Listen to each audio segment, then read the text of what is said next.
ओम नमः शिवाय। जय श्री कृष्णा। आप सभी का सनातन धर्मसार चैनल पर बहुत बहुत स्वागत है। मित्रों, जैसा कि आप सभी जानते हैं, महाकुंभ की शुरुआत 13 जनवरी से ही हो गई है। वहीं इसका समापन 26 फरवरी को होगा। इस दौरान अधिक से अधिक संख्या में साधु संत और श्रद्धालु प्रयागराज संगम में आस्था की डुबकी लगा रहे हैं। माना जाता है कि महाकुंभ के दौरान ग्रह और नक्षत्रों की विशेष स्थिति के कारण संगम का जल चमत्कारी हो जाता है। तभी इस जल में अमृत स्नान करने का पुण्य फल साधकों को प्राप्त होता है। तो यदि आप भी महाकुंभ में दूसरा अमृत स्नान करने की सोच रहे हैं, तो आपको महाकुंभ स्नान से संबंधित कुछ विशेष बातों की जानकारी होना बहुत आवश्यक है। जैसे कि आप ये जानते होंगे कि महाकुंभ में अमृत स्नान में स्नान करने का विशेष महत्व होता है। अमृत स्नान में सबसे पहले साधु संत स्नान करते हैं और इसके बाद श्रद्धालु आस्था की डुबकी लगाते हैं। धार्मिक मान्यता है कि महाकुंभ में स्नान करने से व्यक्ति के सभी पापों का नाश होता है और उसके सभी दुख दर्द दूर हो जाते हैं। तो यदि आप भी महाकुंभ में अमृत स्नान करने की सोच रहे हैं, तो चलिए सबसे पहले जान लीजिए कि महाकुंभ में दूसरे अमृत स्नान की तिथि और स्नान का शुभ मुहूर्त क्या होने वाला है। मित्रों, महाकुंभ का दूसरा अमृत स्नान मौनी अमावस्या के दिन किया जाएगा। पंचांग के अनुसार माघ माह के कृष्ण पक्ष की अमावस्या तिथि की शुरुआत 28 जनवरी को शाम को 7:35 से होगी और इस तिथि का समापन 29 जनवरी को शाम 6:05 पर होगा। ऐसे में उदया तिथि को देखते हुए मौनी अमावस्या का पावन पर्व 29 जनवरी को मनाया जाएगा। आप जानते हैं, मौनी अमावस्या के दिन अमृत स्नान के लिए कौन कौन से शुभ मुहूर्त प्राप्त हो रहे हैं। तो मित्रों, पहला अमृत स्नान का शुभ मुहूर्त होगा ब्रह्म मुहूर्त में सुबह 5:25 से सुबह के 6:18 तक। वहीं इस दिन विजय मुहूर्त में आप अमृत स्नान कर सकते हैं दोपहर के 2:22 से दोपहर के ही 3:05 तक। इस दिन गोधली मुहूर्त होगा शाम को 5:55 से शाम के 6:22 तक। मित्रों, इस दिन सूर्योदय का समय है सुबह 7:11 पर और वहीं इस दिन सूर्यास्त होगा शाम को 5:58 पर।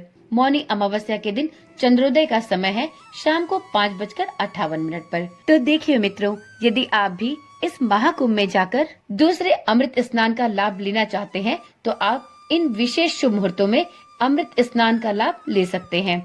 मित्रों, वीडियो में चलिए अब जान लेते हैं कि अमृत स्नान करने वालों को किन नियमों का पालन विशेष रूप से करना चाहिए, अन्यथा उन्हें इस अमृत स्नान का लाभ नहीं प्राप्त होता।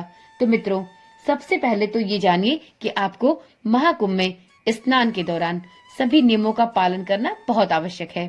यदि आप इन नियमों का पालन नहीं करते हैं, तो आपको अमृत स्नान के शुभ फलों की प्राप्ति नहीं होती।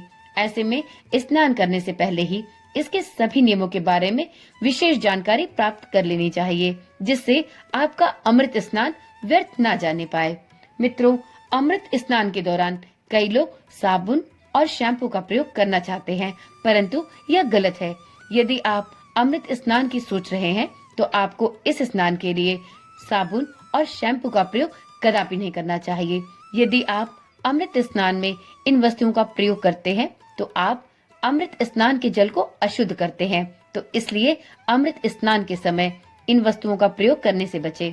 अगला नियम है कि आपको अमृत स्नान के बाद श्रद्धा अनुसार अन्न, धन और वस्त्र समेत कुछ चीजों का दान अवश्य करना चाहिए। यदि आप अमृत स्नान के बाद दान का कार्य नहीं करते हैं, तब भी अमृत स्नान का फल आपको नहीं प्राप्त होता, क्योंकि अमृत स्नान के बाद दान का विशेष फल है। अमृत स्नान तभी फलीभूत होता है जब आप इस अमृत स्नान के बाद जरूरतमंद और ब्राह्मणों को कुछ दान की सामग्री भी अवश्य दें। तो इसलिए जब भी आप अमृत स्नान के लिए जाएं, अपने साथ दान के लिए अन्न, वस्त्र, गर्म कपड़े और पैसे, इन सब चीजों की व्यवस्था भी करके जाएं, जिससे आप अमृत स्नान के बाद दान का पुण्य भी अवश्य कमा सकें। मित्रों, अमृत स्नान करने वाले साधकों को दीप दान भी अवश्य करना चाहिए। जी हाँ, यदि आप अमृत स्नान करते हैं, तो आपको दान पुण्य के साथ साथ एक दीपक का दान भी वहाँ पर अवश्य करना चाहिए। तो आप इसकी तैयारी भी पहले से ही करके जाएं। जिससे आपको अमृत स्नान का 100% लाभ प्राप्त हो सके। तो चलिए मित्रों, आज की जानकारी और आज की वीडियो यहीं पर समाप्त करते हैं। यदि आप चैनल पर पहली बार आए हैं या आपने अभी तक इस चैनल को सब्सक्राइब नहीं किया है, तो इसी प्रकार की जानकारी वाली वीडियोस देखने के लिए इस चैनल को अभी से सब्सक्राइब कर ले और साथ में नोटिफिकेशन बेल को भी जरूर ऑन कर ले, जिससे इस चैनल पर डाली जाने वाली सभी वीडियोस की सूचना आपके पास नियमित रूप से और सबसे पहले पहुंचती रहे। ओम नमः शिवाय। जय श्री कृष्णा। राधे राधे।